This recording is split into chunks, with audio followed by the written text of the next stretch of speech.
Buenas Doctor, buenas noches, doctor. noches. Doctor, buenas noches. Bien, entonces ya son las 9. Vamos a empezar con la clase teórica del día de hoy. Estas dos últimas clases de cirugía mínimamente invasiva complementan la unidad 2, que básicamente era sobre infecciones y sobre traumatismos. Entonces, esta y la próxima clase van a ser de cirugía mínimamente invasiva. Y posteriormente, ya en la última unidad, se verá lo que corresponde a urología oncológica. Entonces, ahora vamos a tratar lo que es la endurología.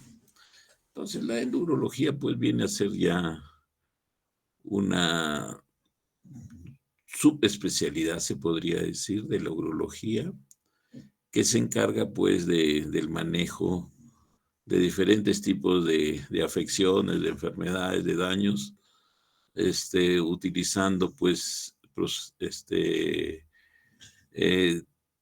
equipos endoscópicos. Es una cirugía mínimamente invasiva. Bien, vamos a tratar de definirla adecuadamente. Nosotros tenemos acá una definición. Primero, la cirugía de mínima invasión describe un enfoque. Vamos a ver lo que es la cirugía de mínima invasión, porque está incluido la endurología dentro de esta nuevas técnicas, y que en realidad acá, como tenemos en nuestra diapositiva, es un enfoque filosófico de la cirugía, en que el traumatismo del acceso se minimiza sin comprometer la calidad del procedimiento quirúrgico. O sea, se trata de hacer menos daño con los diferentes accesos, ¿no? No es lo tradicional, siempre ha sido un acceso cruento, abrir y solucionar el problema. Ahora los accesos son más pequeños, con mínimo daño, ¿no? Entonces, la cirugía de mínima invasión describe un área de la cirugía que atraviesa todas las disciplinas tradicionales, desde la cirugía general hasta la neurocirugía.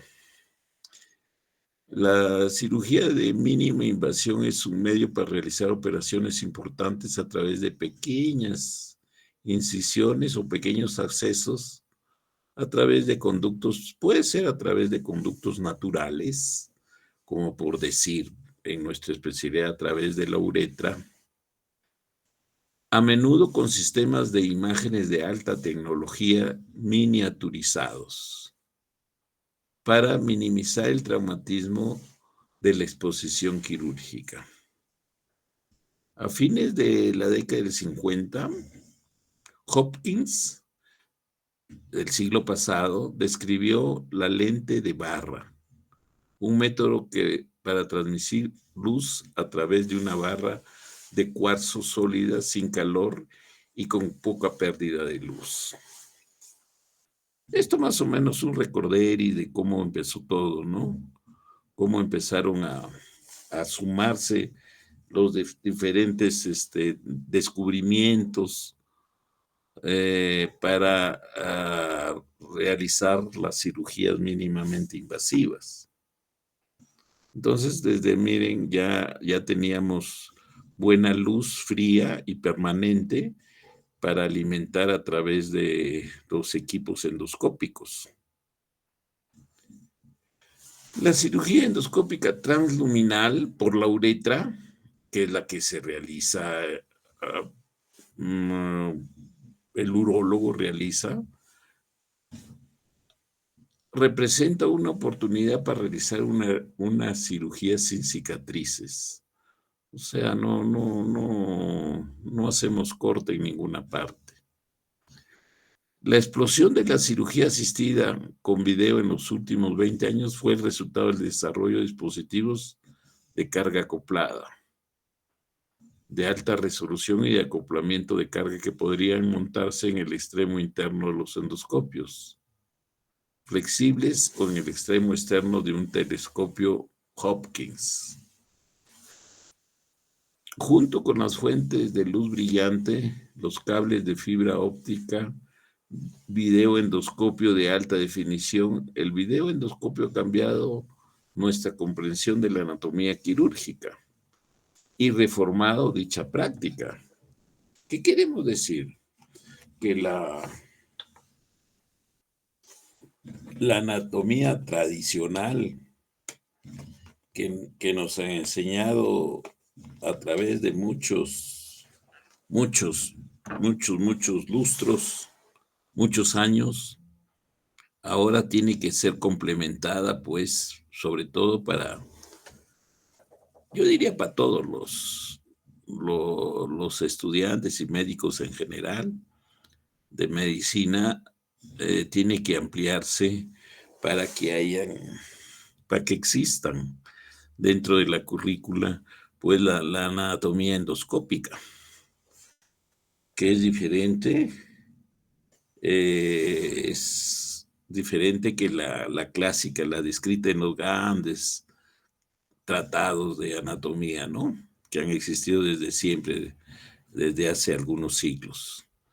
Entonces, se tiene que reforzar más lo que es la anatomía, endoscópica, o sea, la visualización anatómica de todas las estructuras a través de accesos que pueden ser percutáneos o endoscópicos a través de conductos naturales.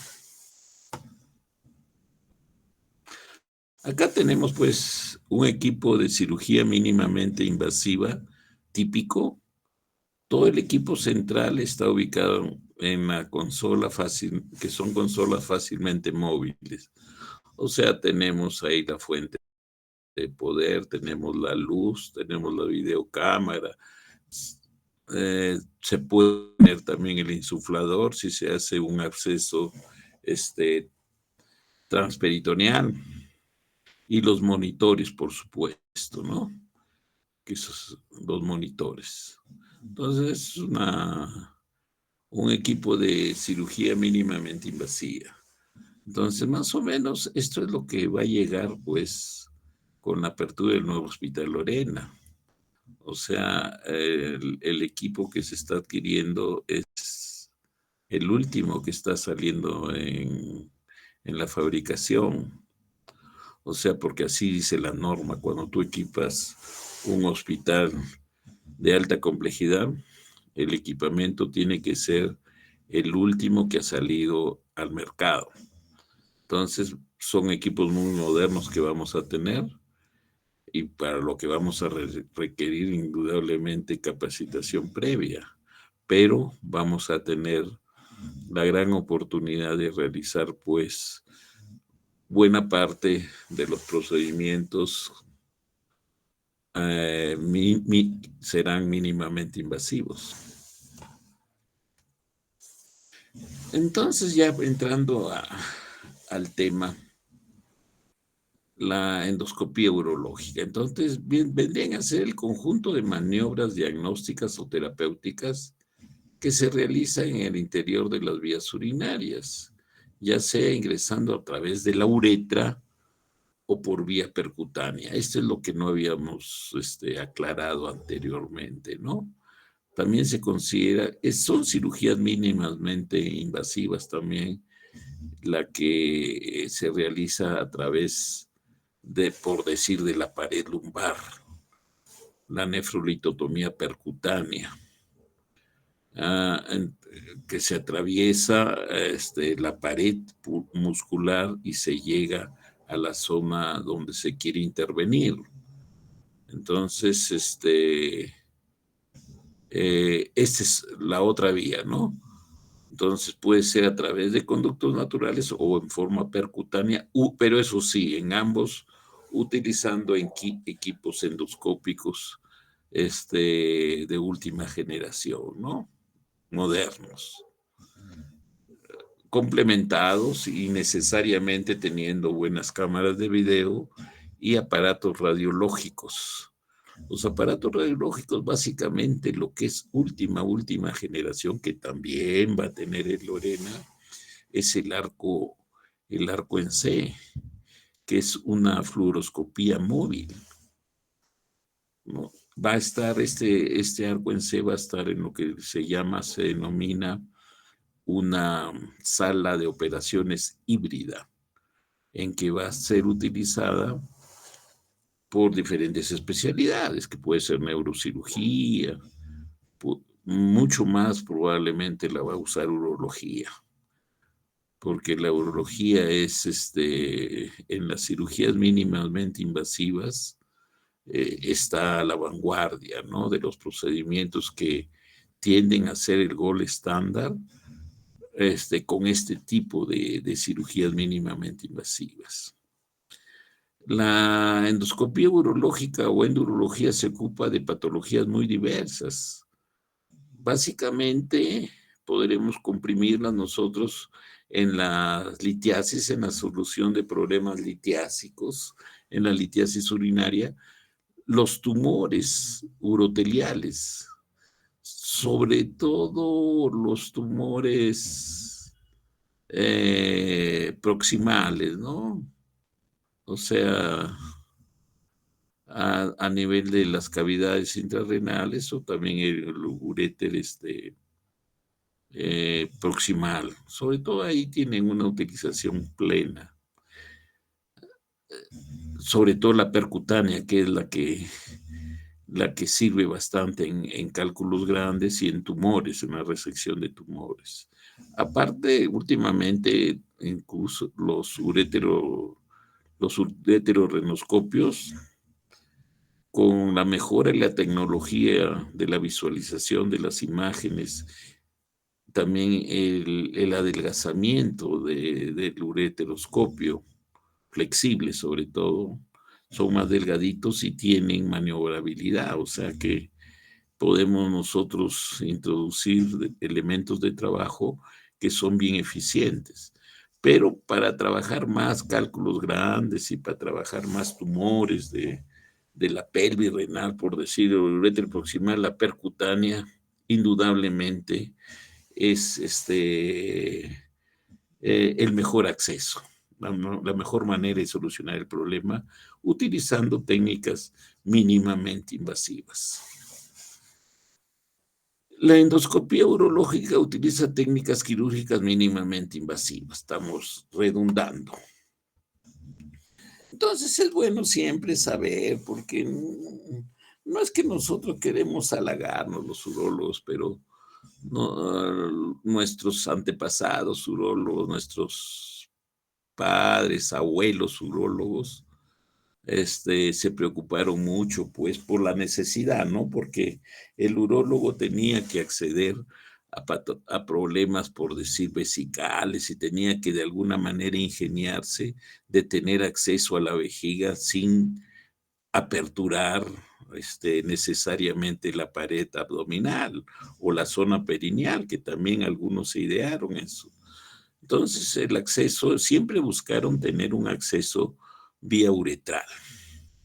Entonces, Pierre Franco, imagínense, en 1500 a 1570, construyó un espéculo para extraer a través de la uretra femenina un cálculo vesical. Bueno, ahí es un poco más fácil porque la uretra femenina, ustedes ya saben, ¿no? Que tiene una dimensión, una longitud de aproximadamente 4 centímetros y tiene un diámetro, un calibre cuasi uniforme de 1 centímetro, o sea, de 10 milímetros. Entonces, con un espéculo, no sé si ustedes han tenido la oportunidad, pero se deben imaginar lo que es un espéculo. Generalmente los espéculos son equipitos así mínimos que son bivalvos, en que uno penetra una cavidad y logra dilatar, aperturando ese conducto, ¿no? Lo más conocido son los espéculos vaginales, ¿no? Para ver el cuello uterino, y probablemente algunos de ustedes han visto hacer un Papa Nicolau. Entonces, ese tipo de espéculos, él ideó, un urólogo ideó para introducirlo, dilatarlo y sacar un cálculo vesical. Estas estructuras, como la uretra,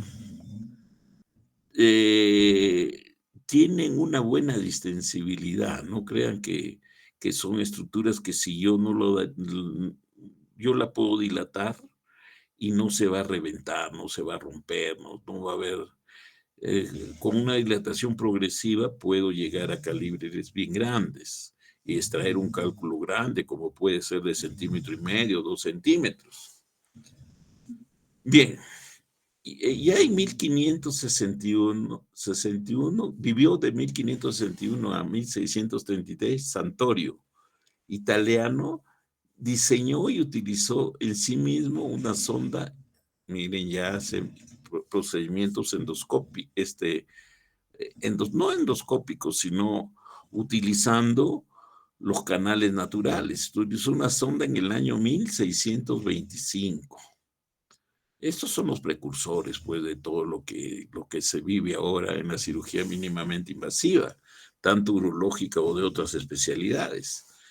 La misma que se abría en 3 brazos, ya en la vejiga, y que agarraban y rompían el cálculo. Entonces, Jean Sibiel, ya aquí tenemos imágenes de él, francés, vivió del año 1796 a 1867. Él comenzó sus investigaciones sobre el modo de disolver la litiasis con productos químicos, o sea, para tratar de disolver los cálculos, ¿no? Pero luego construyó un pesado instrumento en bronce, lo denominó el trilave, que más tarde, el año 1823, lo perfeccionó y llamó litotriptor. Es algo que a nosotros nos impresiona mucho, que en ese tiempo ya está escrito estas palabras, ya hayan estado escritas estas palabras que las mencionamos nosotros actualmente. Nosotros, por ejemplo, Litrotitor vendría a ser un aparato que fracciona cálculos. Y ahí vienen pues las palabras como litotricia extracorpórea, con ondas de choque. Entonces, él ingresaba un catéter metálico a la vejiga y pasaba por su interior una pinza con 3 ramitas que fijaba el cálculo y lo extraía. O sea, lo fijaba y lo traccionaba y salía el cálculo al exterior. Entonces, eso ya hacía él, miren. Acá lo tenemos, pues, en un libro de urología hay esta imagen de Juan Civiale en 1823, más o menos. Él ya extraía calculitos con este aparato, ¿no? A través de la uretra. Posteriormente, Pierre Cigalas, en 1826, presentó a la Academia de Ciencias Francesas su espéculo que le llamó uretro cístico, el cual no despertó interés, increíblemente. O sea, lo presentó, hay imágenes de esa reunión, todo, pero no pegó, como se dice, ¿no?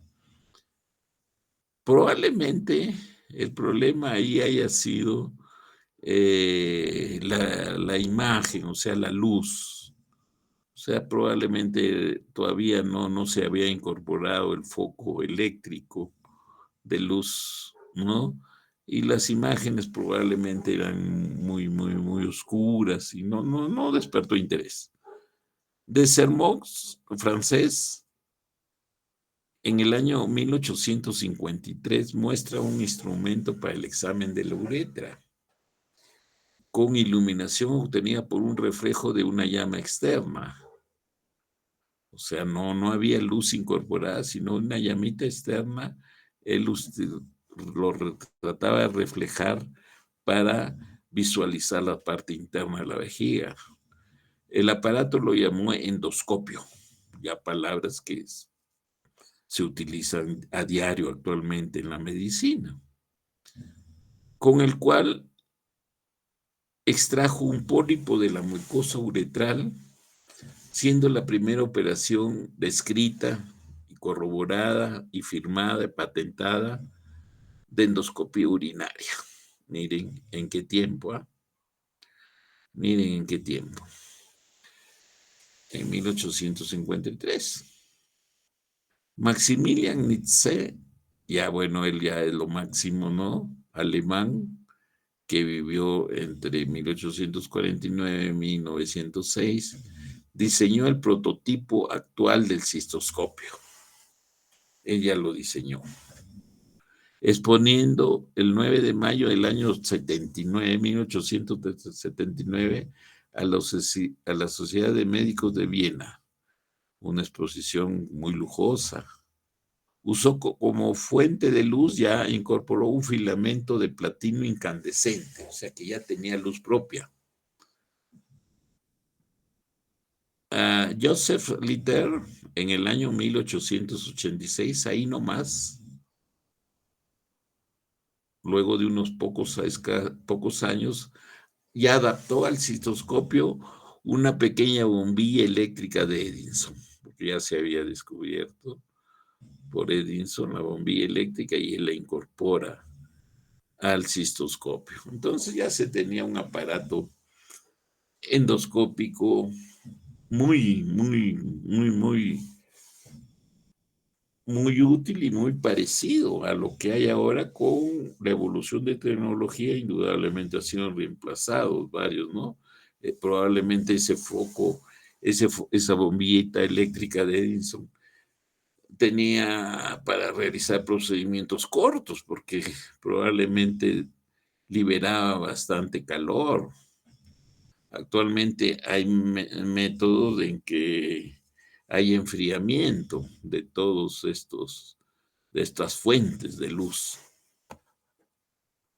Entonces aquí tenemos a este gran hombre, Maximilian Nietzsche, que alemán, llamó la atención porque la urología nace, crece, se desarrolla más en Francia. Pero así es la vida.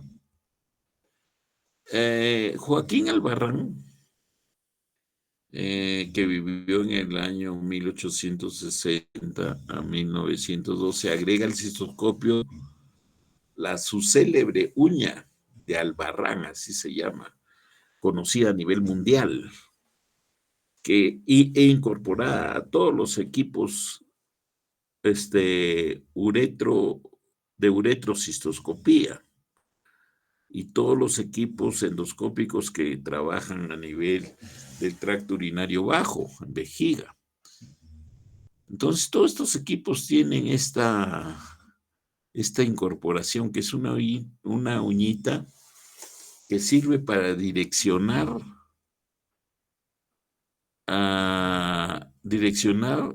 un catéter que yo quiero introducir en el meato ureteral de cualquiera de los lados.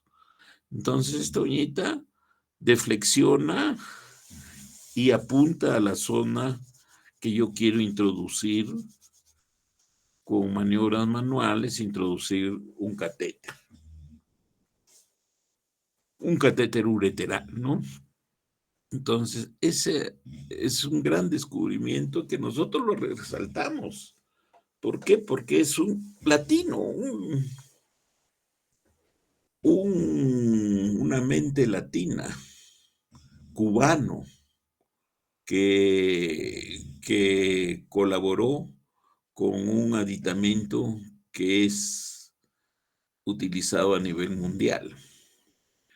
Posteriormente, Hopkins, inglés, en el año 60 incorpora ya los lentes telescópicos, que son igualitos a los que se utilizan ahora Entonces ustedes saben que, por decir, la parte más importante de un cistoscopio, aparte de su camiseta, de los diferentes, hay un guiador para introducir con deflexión, para introducir el cistoscopio, hay un puente y al puente se le introduce o se le fija el telescopio. Y en el telescopio se incorpora la cámara para el video, ¿ya? Entonces, Hubble después prácticamente descubrió lo que es el actual telescopio que lo utilizan para todo, ¿no? Para cirugía laparoscópica, para cirugía robótica, para todo se utiliza. Bien, eh, eh, posteriormente, el año 66, 1900, el siglo pasado, Forrester descubre la fuente de luz fría y su transmisión por medio de fibra óptica de vidrio flexible. Esa es la fuente que se utiliza actualmente en toda la cirugía laparoscópica y toda la cirugía endoscópica y todas las cirugías robóticas mínimamente invasivas. Toditas usan este gran descubrimiento, que es la fuente de luz fría. ¿Por qué? Porque un procedimiento, imagínense, puede durar 2, 3 horas y ahí la fuente de luz en forma permanente tiene que estar alimentando a la misma intensidad y a la misma potencia. Entonces, el generador tiene su enfriador y manda la luz, el rayo, la luz la manda ya fría. No hay problema de calentamiento. Entonces, ese fue el gran descubrimiento, pues, de Forrester. Takayasu, el año 70, japonés, desarrolla el pielo-ureteroscopio flexible. Miren, qué gran descubrimiento de 8 Cherrier. Entonces, ustedes ya saben que la conversión, ¿cómo es la conversión del Cherrier a milímetros? Divides entre 3 y más o menos sale 2.829 milímetros de grosor. O sea, bien delgadito. Pero desgraciadamente quedó en desuso por la mala definición de imagen, cosa que ahora se ha superado largamente, pues. Mala suerte tuvo el momento del descubrimiento este gran Takayasu, porque el problema era pues la imagen, no habían buenas videocámaras, el telescopio tampoco no era tan real como se logran, imágenes tan reales como se logran ahora, ¿no? Pérez Castro, en el año 79, 1979, español, ideó el ureterorenoscopio rígido, que ha sido un pionero también y que es ahora un equipamiento obligatorio también en todos los equipos que se dedican a tratamiento de las litiasis y los tumores del urétero de las cavidades intrarrenales. Alken en el año 81 desarrolla, también un genio, desarrolla lo que es el nefroscopio, aparato que permite, tras la dilatación coaxial de la pared lumbar, acceder directamente al riñón. Reconoce la pelvis renal y sus cálices y realiza procedimientos en su interior. O sea, él ideó pues el acceso a través de la pared muscular. Primero ingresaba con una aguja, buscaba el sistema colector, dilataba y después metía el nefroscopio. Un gran descubrimiento, uno de los descubrimientos más importantes para la cirugía mínimamente invasiva para todas las especialidades. O sea, es un gran descubrimiento en ese momento. Indudablemente que los nefroscopios, ahora si ustedes van a buscar lo que es por decir, los nefroscopios, la nefrolitotomía percutánea, o sea, sacar cálculos a través del nefroscopio. El nefroscopio estándar tiene 30 Cherrier. O sea, hay que introducir una hojita, meter guiador, meter los dilatadores y lograr un calibre superior indudablemente a los 30 Cherrier, o sea, más de 10 milímetros dilatar e introducir el nefroscopio. Ahora, como la cirugía tiende a ser mínimamente invasiva, están los nefroscopios, los mini PER se llaman, mini PER, mínimamente percutáneo, o sea que ya no son de calibre de 30 Cherrier, como es el estándar, el original y el que se utiliza actualmente y que está en todos los servicios de cirugía mínimamente invasiva, endoscópica, urológica. Pero ahora tratan de superarlo al nefroscopio estándar con los mini PER. Entonces, actualmente hay mini PER, cada vez es más mini. Empezaron con mini PER de 24 Cherrier, nefroscopios de calibre 24 Cherrier.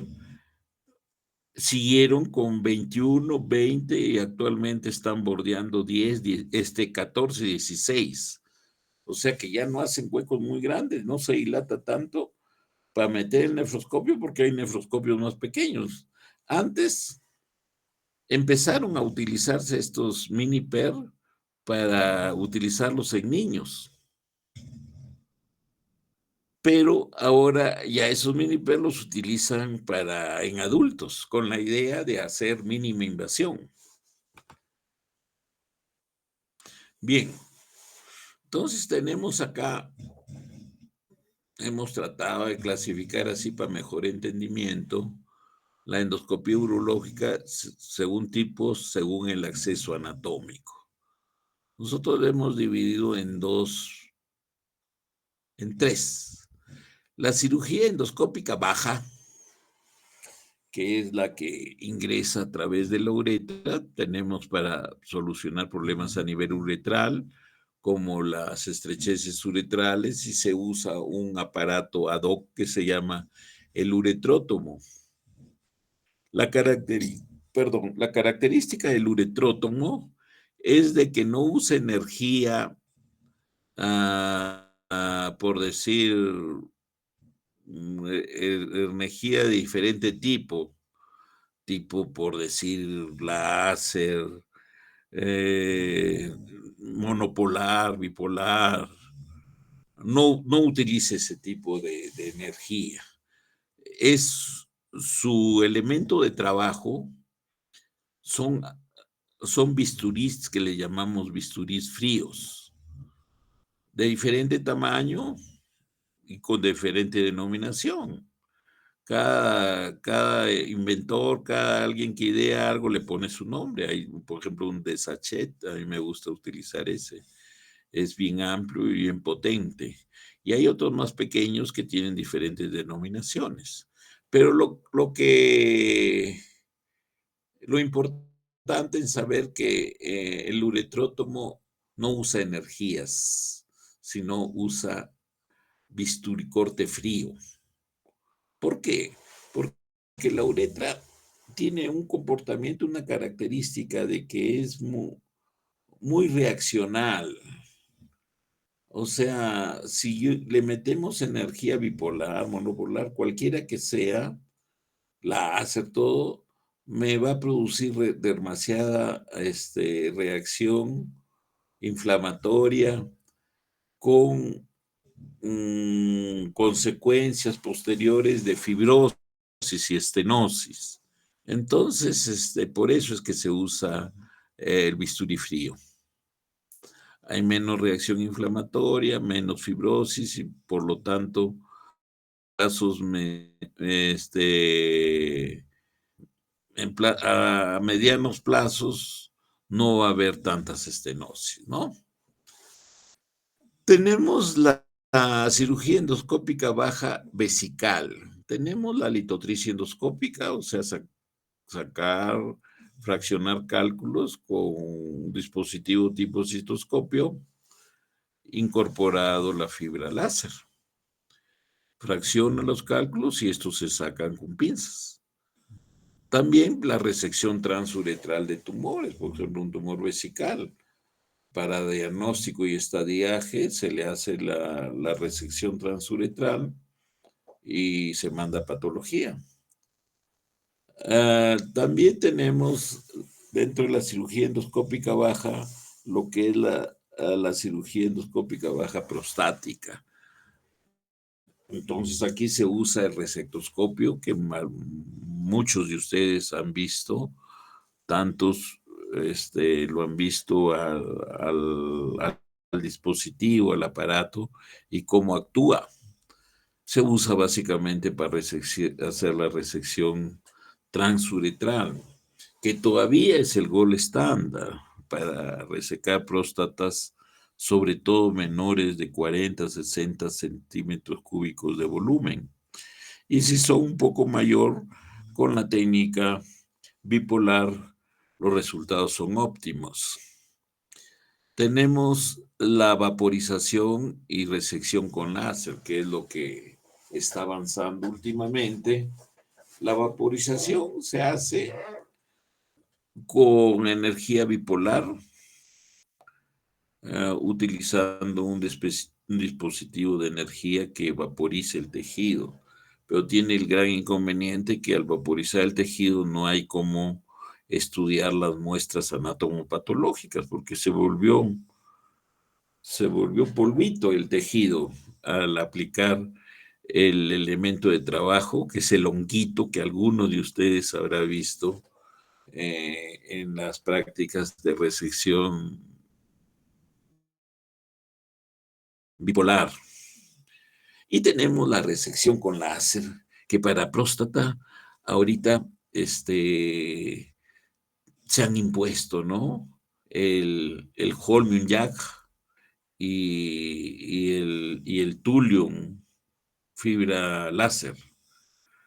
Entonces, esos son los que están dominando ahorita, porque hay una técnica para resección transuretral que es la técnica de nucleación. O sea, la técnica de nucleación va a la inversa que la resección transuretral. La resección transuretral empieza por el tejido superficial y lo va resecando. La enucleación no hace eso, sino se va a la base del adenoma y se va despegando. Se va despegando y los lóbulos despegados se empujan hacia la vejiga y en la vejiga se introduce un aparato diseñado en los últimos lustros, en los últimos 10, 15 años, que se llama el morcelador. El morcelador me va a fijar los adenomas que están dentro de la luz vesical, los fija, se da la energía y él los tritura como si fuera un paté. Entonces, y los aspira, por supuesto, y esas muestras se obtienen y se mandan a estudio anatomopatológico, donde el patólogo tiene infinidad de células de diferentes caracteres que nos va a dar el informe anatomopatológico. Eso es lo que hay, ¿no? Tenemos en la cirugía, como segundo gran capítulo de estos tipos del sector, según sector anatómico, tenemos la cirugía endoscópica alta. Tenemos para alteraciones a nivel del uréter, tenemos el ureterorenoscopio, en que hay que hacer una dilatación previa. Ustedes saben que el calibre, pues, del uréter tiene zonas más estrechas. No son más estrechas, sino que anatómicamente tienen menor calibre, que son a nivel, pues, de la juntura piel ureteral, a nivel de la sobreposición del uréter sobre las ilíacas y a nivel de su abocamiento a la vejiga. Ahí tiene un calibre de 2.5 milímetros, ¿no? Entonces hay que dilatar por eso siempre para que se puedan introducir los ureterorrenoscopios. Hay que hacer una dilatación previa del meato ureteral. Hay que hacer se pueden hacer extracciones endoscópicas del cálculo del uréter o riñón. La extracción con pinzas, que son los elementos de trabajo. El tiro es llegar con el ureterorrenoscopio flexible, que es el que más se utiliza ahora. Todo el mundo usa los flexibles porque incluso hay equipos descartables que tienen menor costo y tienen alta tecnología son calibres bien delgados, que pueden ser menos de 6 o entre 6 y 8 Cherrier. No necesitan grandes dilataciones y logran un acceso con una buena visualización, buena imagen y también con la certeza de que los elementos de trabajo nos van a permitir introducir los electrodos para el fraccionamiento del cálculo y la iluminación posterior de los mismos, eh, dejando generalmente siempre un catéter doble J. Entonces el organismo lo elimina porque tiene peristaltismo en el ureter y los elimina estos fracciones que ahora el que mejor resultado da para fraccionamientos más finos, o sea, más pequeños, es el thulium, fibra láser, así se llama. Excelente es para lograr fracciones pequeñas y eliminación espontánea por el mismo paciente. Algunos fragmentos grandes se pueden extraer a través de pinzas, ¿no? Que entran y son maniobrables a través del ureterorrenoscopio flexible. También hay otros dispositivos, ¿no? Para extracción de los calculitos, sobre todo de los fragmentos grandes o cuando no tienes la alta tecnología, porque la energía, lo que nos fracciona los cálculos, no crean que solo es el láser. También hay el ultrasonido, ultrasónicas, electrohidráulicas, que también logran el fraccionamiento, pero no logran un fraccionamiento tan fino. Entonces, uno tiene que utilizar diferentes tipos de sonda, como la sonda tipo Dormia, o los cálculos generalmente deben ser fragmentados con litotricia o ultrasonido, que es uno de los más baratos. También el electrohidráulico, que es barato, y el más caro indudablemente es el láser. Y dentro del láser, el thulium fibra óptica, como les digo. Ese es el último, el del 2025. Bien. También se pueden hacer tratamientos de algunos tumores en este tipo de cirugía, ¿no? Y también tratamiento de estrecheces o estenosis de la juntura ureteropiélica. La cirugía renal percutánea con nefroscopio es para cálculos más grandes usando el nefroscopio, que puede ser el estándar de 30 Cherrier o puede ser los mini PER, que son los nefroscopios miniaturizados, que tienen calibres que hasta el momento están por 16, 18, 20 Cherrier. Bien. Acá tenemos, por ejemplo, endoscopía, solo mi visualización en la vía urinaria baja. Tenemos pues la uretrocistoscopía, es el examen, el procedimiento de los urólogos que más se realiza, es bastante básico y muy importante para hacer diagnósticos, muy importante para hacer diferentes tipos de diagnósticos de la vía urinaria baja. Tenemos los cistoscopios, ureterocistoscopios rígidos o flexibles. Nosotros a veces, pues, en los hospitales y en los centros ah, urológicos mayormente se prefieren los rígidos porque dan mejor calidad de imagen y los instrumentos de trabajo se introducen más fácilmente y se acorta el tiempo, ¿no? Los flexibles, de todas maneras, son más delgados, más tolerables, todo por el paciente, pero este, no te dan la imagen ni la facilidad para maniobrar los diferentes procedimientos que quiere realizar en la vejiga, básicamente. Acá tenemos endoscopía terapéutica, o sea, ya como no diagnóstico, sino como tratamiento. Tenemos la uretrotomía interna, que consiste en abrir la luz uretral. Ya hemos hablado algo de ella, ¿no es cierto? No sé si ustedes tienen, tienen grabado, van a repasar que hemos dicho pues de que se utiliza el bisturí frío.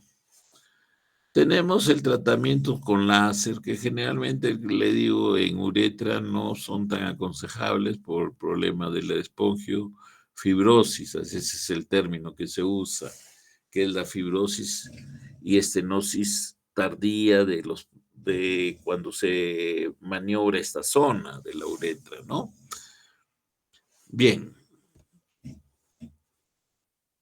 tenemos acá ya la resección transuretral que algunos de ustedes ya habrán visto el procedimiento y el equipamiento que se utiliza, ¿no?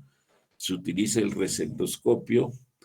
En esto también se está haciendo mínimamente invasivo. ¿Qué pasa con los resectoscopios? Los resectoscopios vienen de tecnología, pues, del primer mundo.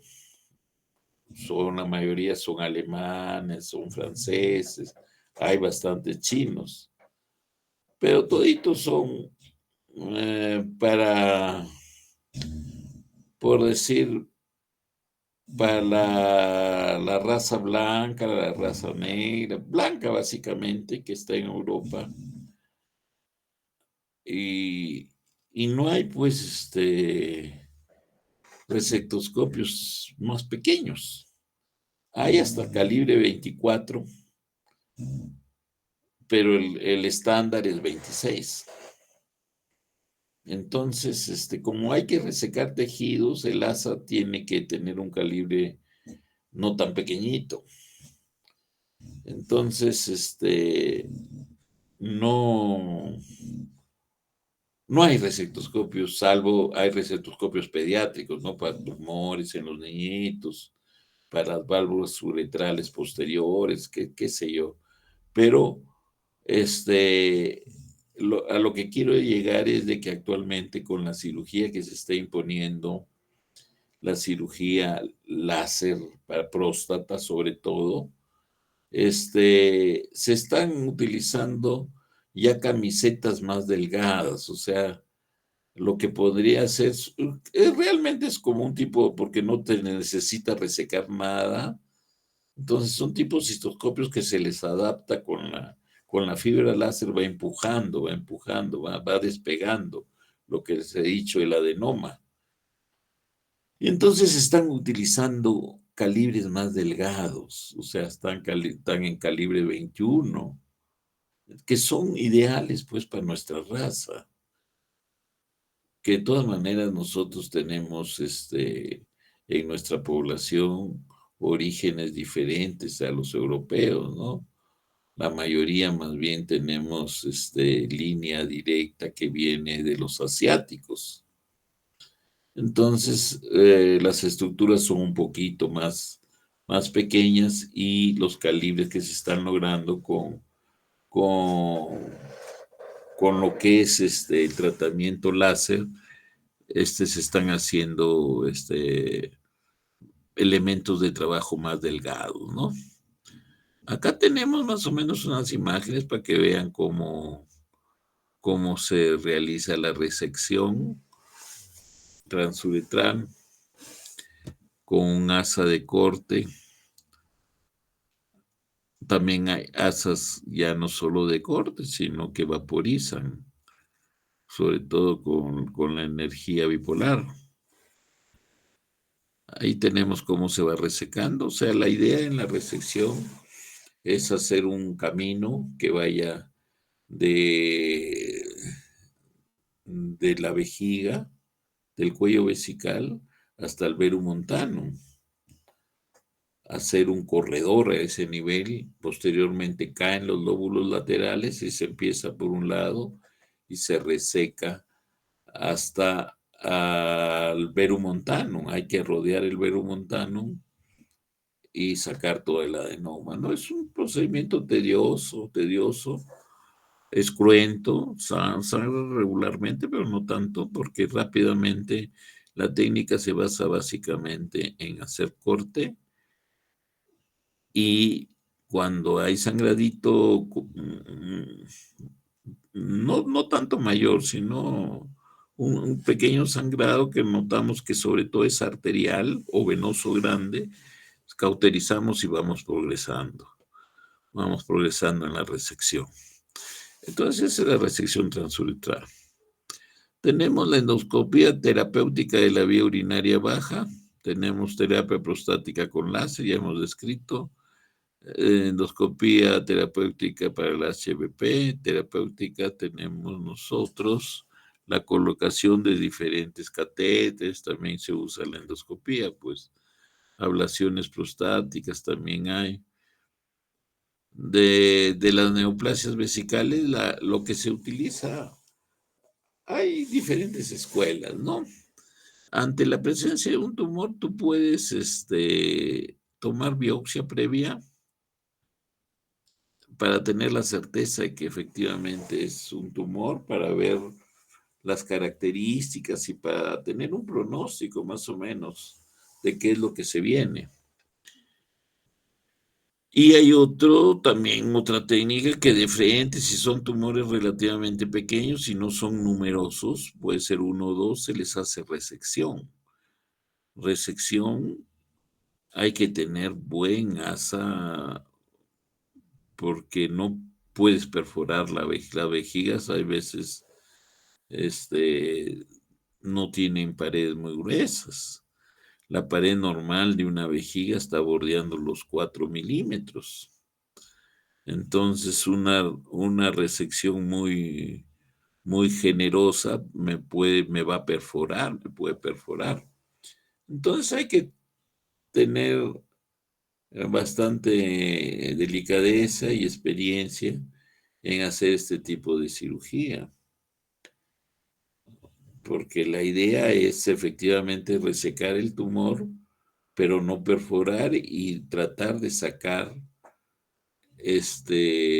parte muscular para ver el grado de infiltración, para tratar de tener un pronóstico y un estadiaje del tumor vesical. Muy bien, eso lo vamos a ver cuando hagamos este cáncer de vejiga. Bien, tenemos ya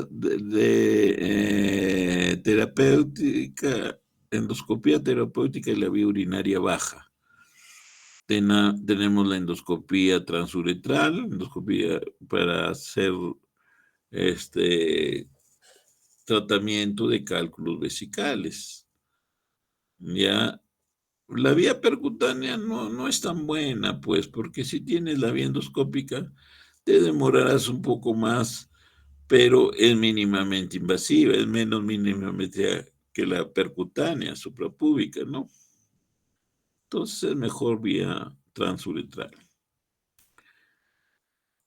Tenemos de la vía urinaria baja, como digo, la vía retrógrada, que esta es de la alta ya, perdón. Esto ya tenemos para los cálculos, por decir, grandes de las cavidades intrarrenales, piélicos o corariformes del sistema colector. Tenemos dos vías de acceso. La vía retrógrada, que es el urétero renoscopio flexible, que está en una evolución permanente, que es buena vía, y que también sirve para los cálculos grandes ya, pero siempre tiene la prioridad para cálculos grandes la vía percutánea, que es acceder a través de la pared lumbar, ¿no? Generalmente a acceder con y colocar el nefroscopio, que ya le he dicho que el estándar es de 30 Cherrier. Bien.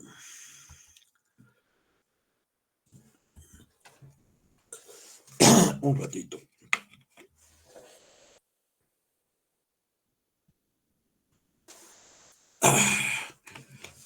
La vía retrógrada, básicamente por los ureterorenoscopios o ureteroscopios, ¿no? Fíjate, pueden ser rígidos, que son necesarios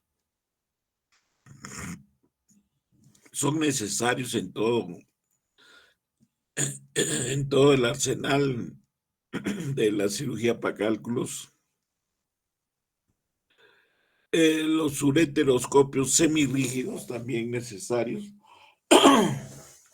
Y los flexibles, que son los que están en boga, son de los de la última generación, con buena visualización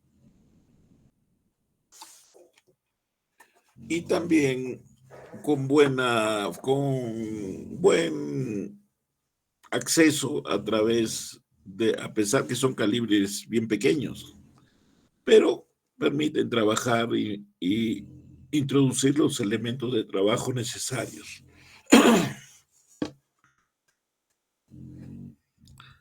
Acá tenemos los diferentes ureteroscopios. Acá tenemos, este es el rígido, semirrígido y el flexible, ¿no? Son calibres bien delgaditos. Tenemos los diferentes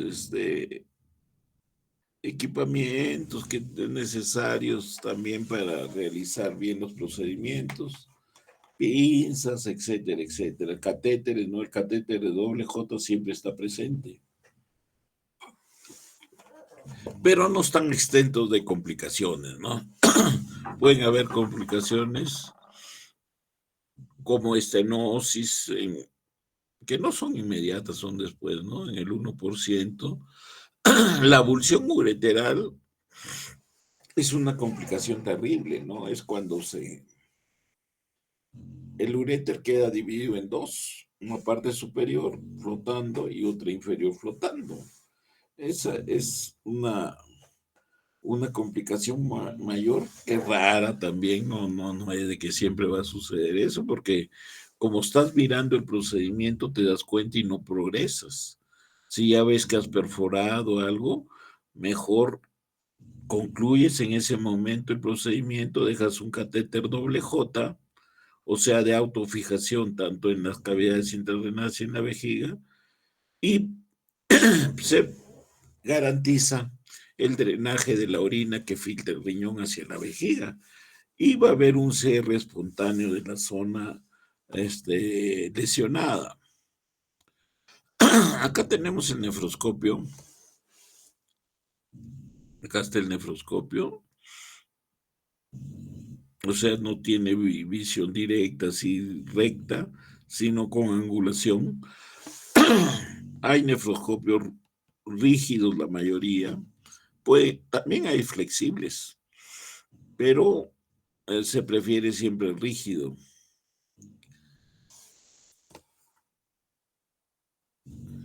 Acá tenemos el nefroscopio, nos da visión real, ¿eh? A pesar que está angulado, nos da visión real. Tenemos la endoscopía diagnóstica para hacer diagnósticos de la vía urinaria alta, o sea, cuando hay tumores o cuando hay hematuria, podemos hacer diagnóstico con la endoscopía, ¿no? Endoscopía, la nefrolitotomía percutánea para litiasis.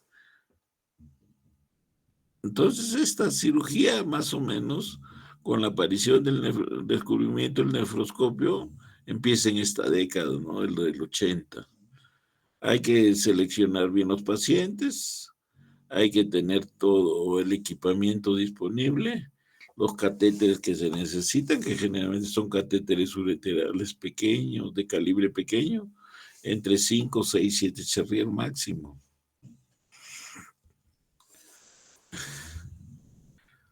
Entonces ahí tenemos hay diferentes técnicas ahora, no solo en decúbito prono, también en supino, depende.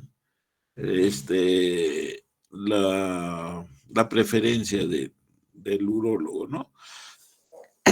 Acá tenemos nefrolitotricsia utilizando energía neumática, que es un poquito más económica.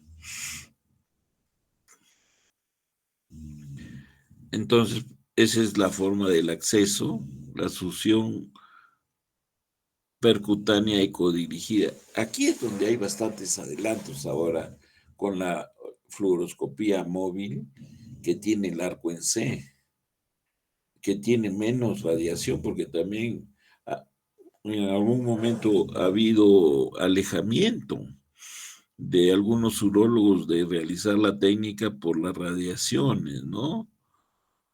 Entonces hay que estar bien protegido y tener todos los adelantos para hacer diagnósticos precoces de impregnación radiológica. Entonces hay que tener collares porque las zonas más afectadas antes daban mandilones, pero el mandilón no te protegía el cuello. Hay que protegerse el cuello.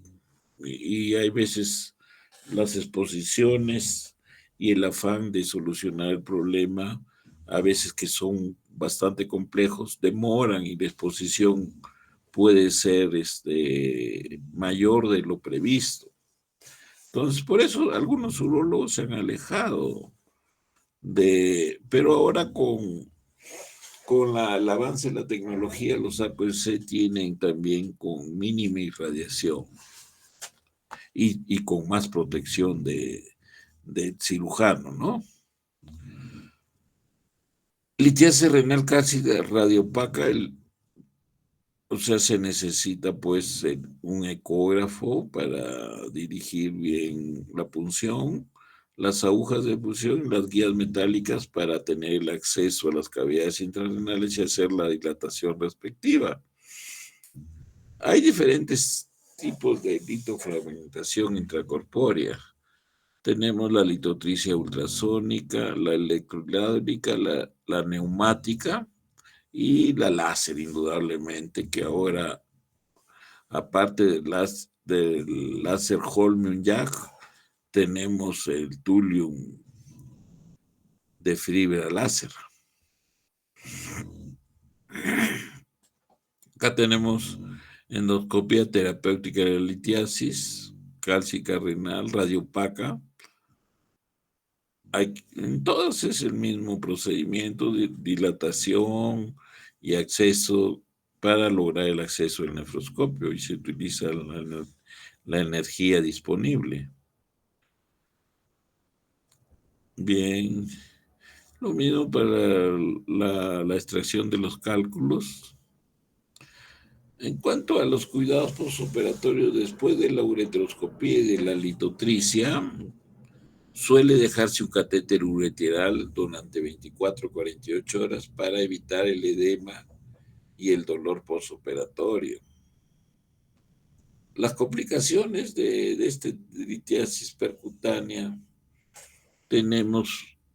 se puede perforar la vía urinaria, el dolor postoperatorio, puede haber fiebre, sepsis. Entonces, eso es importante advertirle a los pacientes de que en un porcentaje relativamente bajo puede haber una complicación peligrosa que incluso tiene mortalidad, que es la sepsis. Las estenosis generalmente son más tardías. La abulsión ureteral pues es una complicación extrema que a nadie le debería suceder, pero es muy complicada. Hay que abrir el paciente y hacer la reparación de esta abulsión. la necrosis aséptica del uréter y rotura de instrumentos. Se pueden quedar los instrumentos. Puede suceder. Entonces, como resultado, diremos que los cálculos ureterales situados a nivel distal, 80-90%, en el uréter medio el porcentaje de éxito se reduce en un 50%, del 50 al 80%, en el uréter proximal el porcentaje es mucho más bajo, ¿no? Pero ahora con esto ha cambiado indudablemente. Ahora con el urétero renoscopio flexible, el éxito está garantizado. En todo tipo, así esté localizado en la zona proximal, distal o el tercio medio. ¿Por qué? Porque son más maniobrables y tienen una imagen excelente y elemento de trabajo bueno, y como ahora generalmente la tendencia es a usar más láser, entonces se garantiza la fragmentación y la extracción de los cálculos. Es raro que se utilice vía endoscópica para la terapia de la unión piroureteral, pero puede hacerse evitando preferible con energía láser, ¿no? Evitando el otro tipo de energías. La endopilotomía percutánea también es un buen acceso a través del nefroscopio, entrar a la juntura piloureteral y hacer la pilotomía, o sea, ampliar la zona estenótica y dejar el catéter. El catéter doble J es una excelente técnica para los problemas de estrechez de la juntura piloureteral. Ya, entonces buena técnica es. Para los tumores, igualmente los dos accesos son buenos. La vía con ureteroscopía flexible o con percutánea, nefrotomía percutánea, se pueden resecar tumores, ¿no? Siempre en estos casos, pues, dejar catéter doble J. Carcinomas ureterales se pueden resecar, sí. Acá un esquema de la nefrolitotomía percutánea con un acceso alto. Generalmente el acceso es bajo a través del cáliz posterior, generalmente. Por acá es el acceso mayoritariamente realizado, ¿no? Pero también puede ser por un acceso alto, ¿no? Puede haber un poquito más de complicaciones por la proximidad con la vía respiratoria. Acá tenemos litiasis, cálculos grandes. Nosotros pensamos rápidamente en la nefrolitotomía percutánea, ¿no? Todos estos cálculos muy grandes, con tendencia a ser coraliformes, el acceso debe ser percutáneo, nefrolitotomía percutánea. ¿Cuándo no indicamos la nefrolitotomía percutánea? Cuando hay un problema de uropatía obstructiva, que no nos tendríamos que desobstruir primero y después solucionar el problema litiásico, porque tiene que estar garantizado un buen drenaje. No se indica la nefrolitotomía percutánea cuando hay una uropatía obstructiva distal. También cuando hay litiasis en divertículos. Son muy complicados tener acceso ahí. Mejor ingresa o también en los cálices inferiores. Es complicado una percutánea a veces. Entonces es mejor con el urétero rinoscopio, que tiene, por decir, más flexibilidad y da una curvatura exacta puede dar hasta 180 grados de curvatura y puede fraccionar con energía láser el cálculo y extraer con pinzas. Ya ves, acá está, no es que no esté indicada la NEFROET, sino que es mucho más compleja realizar una extracción de un cálculo del grupo calicial inferior. Es mejor acceder con ureteroscopía flexible. Acá unas consideraciones anatómicas para realizar sobre todo las punciones. Se describe que hay una zona avascular. Entonces, en la región anterior, entre la región anterior y posterior, es una zona en que el sangrado es mínimo, por ahí hay que tratar de introducir la aguja que busca la vía urinaria. La radiación siempre es un problema. Ahora los arcos en C, que es la fluoroscopía móvil, están ya fabricados con menor cantidad de irradiación. Acá tenemos un quirófano, una mesa radiolúcida, con un litotitor neumático, o sea, de los más accesibles económicamente, ¿no? Pero el mejor ya saben que es actualmente en este momento es el Thulium fibra láser. Acá tenemos los diferentes aditamentos que se usan, telescopio, vemos, varía de litotitor, agujas para la punción, dilatadores. Ese es el material que se utiliza generalmente en estas cirugías mínimamente invasivas. Ya los accesos, los diferentes accesos pueden ser mejor, son en los cálices posterior e inferior que los superiores posteriores. La extracción de los cálculos puede hacerse con pinzas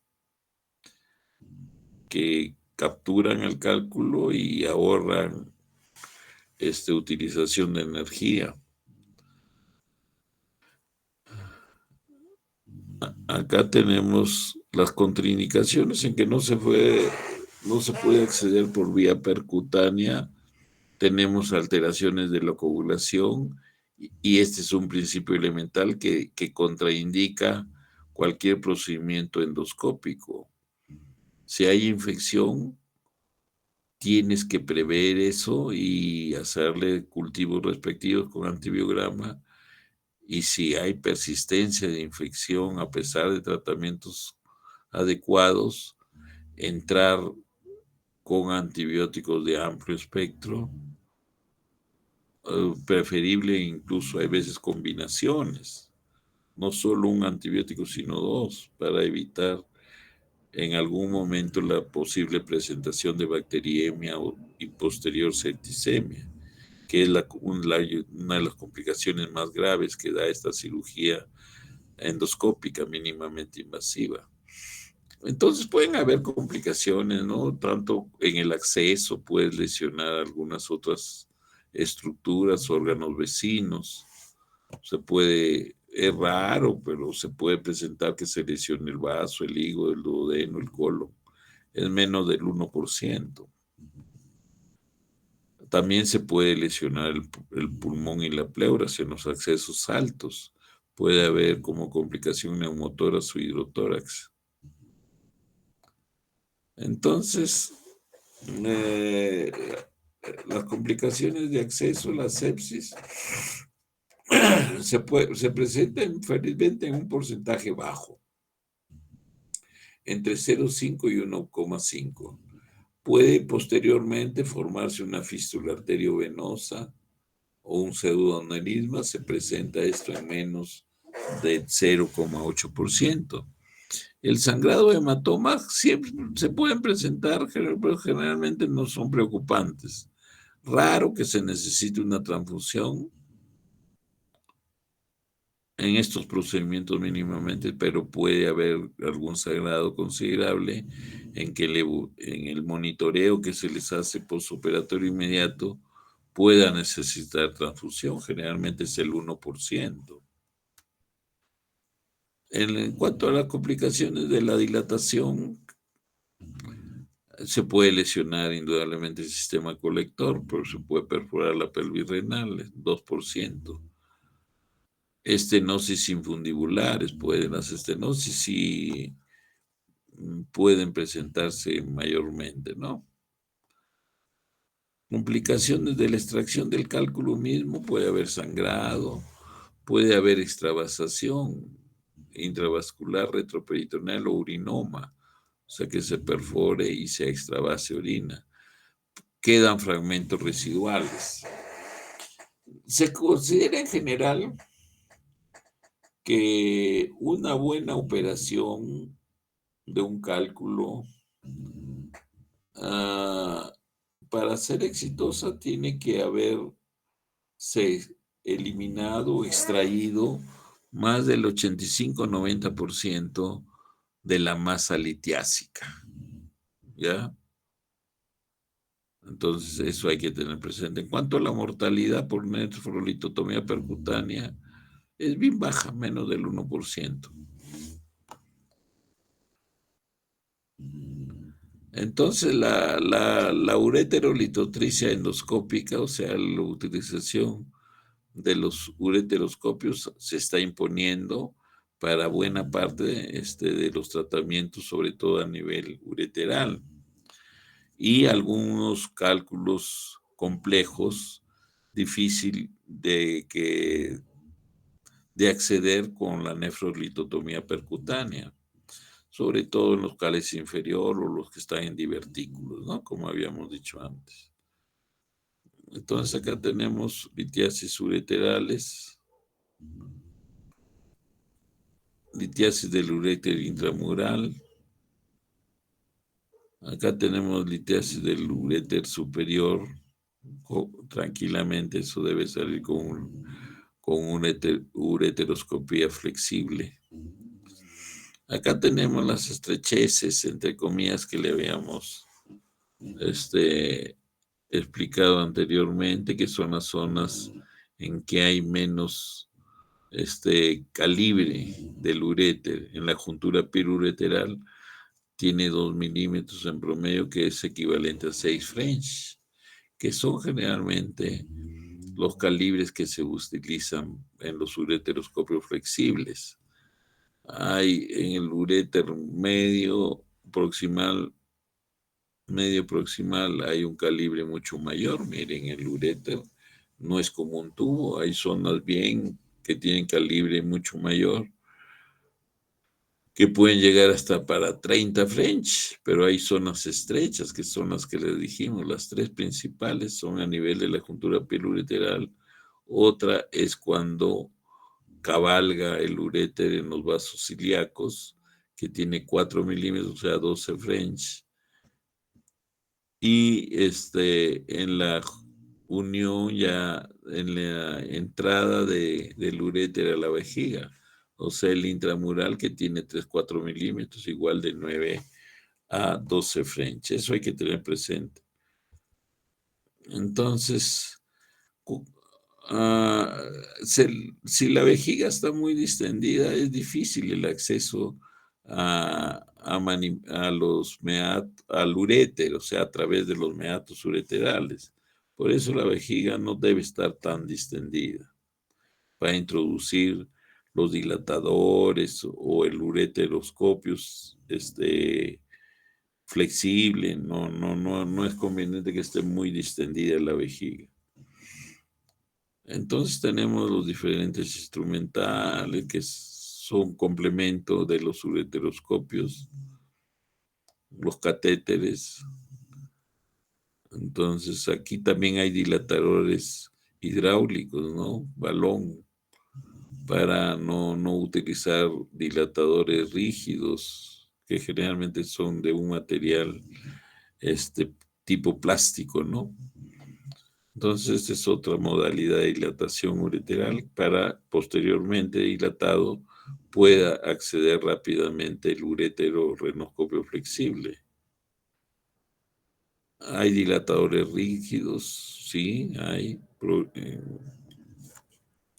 que progresivamente se va aumentando el calibre.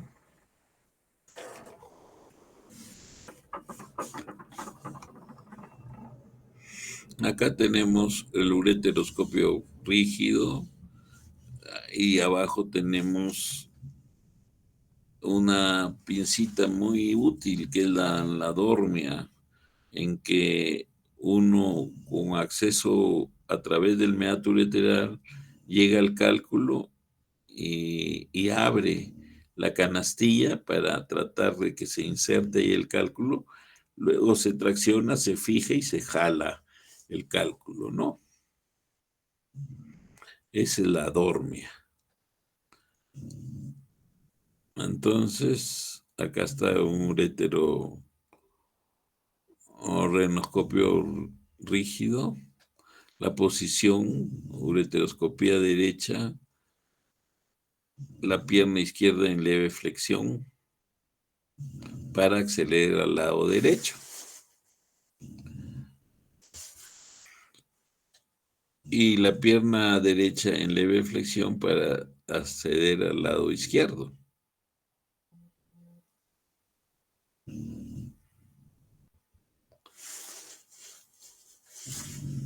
Ya tenemos, hay guías ureterales, siempre hay que introducir una guía a veces para que sea más fácil el acceso.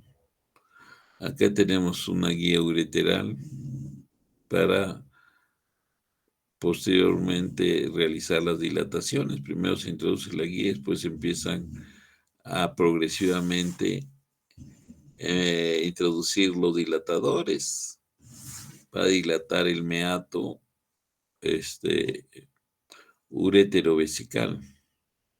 Y después ya entra el ureteroscopio, en este caso es rígido. Pero para los flexibles también es bueno hacer una dilatación no tan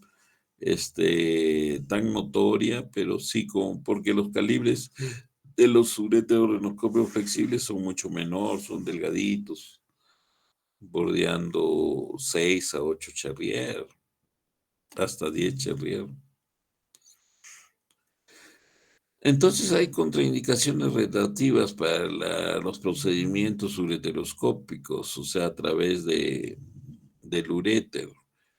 Una de las contraindicaciones relativas podría ser una próstata muy grandaza, ¿no?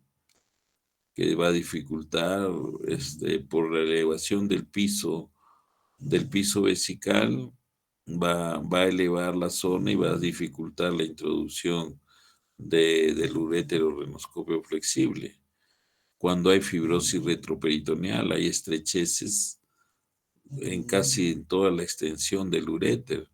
Cuando hay antecedentes de radioterapia previa, cuando hay antecedentes de cirugía pelviana también, anomalías ortopédicas, o cuando hay un urocultivo positivo también, ¿no? Está contraindicado. Las complicaciones de la ureteroscopía, lesiones mucosas, estenosis, perforación. Entonces, esta sí es una complicación que es un poquito más frecuente en las ureteroscopías, que se perfore la pared, es una pared delgada relativamente. La abulsión es rara, pero es una complicación muy severa. Pues generalmente siempre hay sangrados que son discretos, injuria térmica, extravasación de líquidos, puede haber, ¿no? Extravasación de orina, pero si no es en condiciones considerables, no amerita un drenaje mínimamente invasivo. Pero de todas maneras, siempre hay que estar vigilantes. Infección sepsis es una complicación grave, pero afortunadamente rara. Lesiones de órganos vecinos también eso es raro. Y lesiones vasculares también son complicaciones de presentación rara. Ahí tenemos litiasis vesicales, Las indicaciones, la única indicación de cirugía abierta para litiasis vesical es cuando es mayor de 5 centímetros de diámetro, o sea, como un huevo de gallina. Si es así, es mejor hacerle una apertura de la pared suprapúbica y sacar rápidamente el cálculo.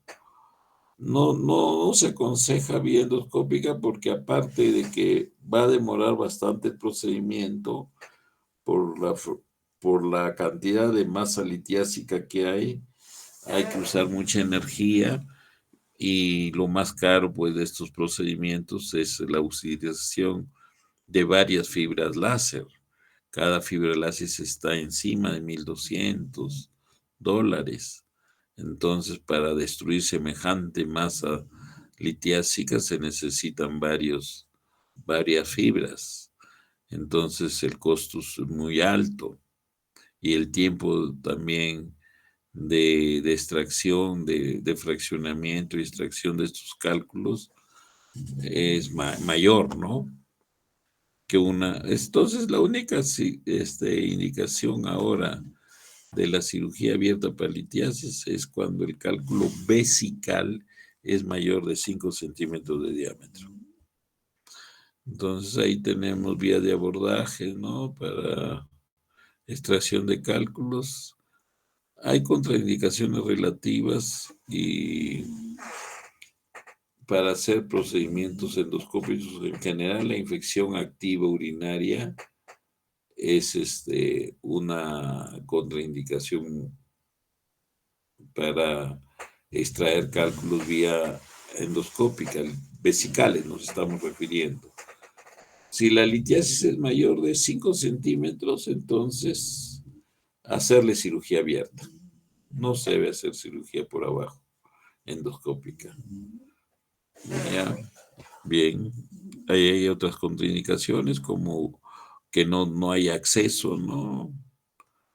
O sea, una uretra muy patológica. O también cuando hay infecciones de la pared abdominal, se debe evitar procedimientos endoscópicos bajos. Entonces, esto de no olvidarse de tratar la causa es importante, porque uno a veces quiere sacar el cálculo por decir, ¿no? Quiero sacar un cálculo vía, vía percutánea usando por decir, un nefroscopio estándar. Pero tengo que estar seguro que todo el uréter, toda la vía ureteral, en las junturas pilureterales, a nivel del cuello vesical o de la uretra, son permeables. O si no, tengo que hacer la corrección respectiva antes de hacer la extracción del cálculo. O sea, tengo que estar seguro que toda la vía urinaria está permeable, o sea, no hay estrechez en algún sitio. Para hacer cualquier procedimiento mínimamente invasivo hay que garantizar. Estos son los lentes que tiene el telescopio. O sea, no crean que es un solo lente que ve, generalmente son varios lentes. Por eso es que cuando manipulemos el telescopio, no podemos doblarlo porque rompemos un lentecito y ya no vamos a ver nada. Vamos a ver, lo único que vemos es oscuro. Entonces hay que tener mucho cuidado en el telescopio, en la limpieza, en la manipulación del telescopio. Esto hay que adiestrar indudablemente. No adiestrar, sino poner en conocimiento al personal responsable, que generalmente son licenciadas en enfermería especializadas en manejo y la conservación y la puesta a punto ah, de todo el equipo mínimamente invasivo. Entonces ahí tenemos un resectoscopio. Acá tenemos pues un cistoscopio flexible, acá tenemos un nefroscopio, un heterorenoscopio rígido. Acá tenemos cómo maniobra, cómo trabaja el urólogo. Son procedimientos totalmente estériles. Acá tenemos la Dorme, que ya la habíamos visto antes, cómo atrapa los cálculos. Acá los dilatadores ureterales, tipo Alken son estos, son tipo plástico que van dilatando progresivamente. Primero se introduce el guiador, después se va dilatando hasta que se llega al calibre que deseas, ¿no? Para introducir el urétero rinoscopio. Ahora no se necesita dilataciones tan mayores como 18, pero con que dilates 10 a 12 ya ingresa fácilmente el urétero rinoscopio flexible. Muy bien, entonces eso es lo que teníamos que exponerles el día de hoy. No sé si habría alguna pregunta.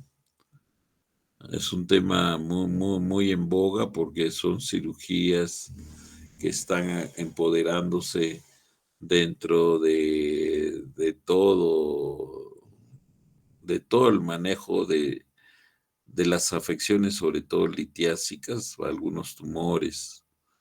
Entonces, son las indicaciones precisas, ¿no?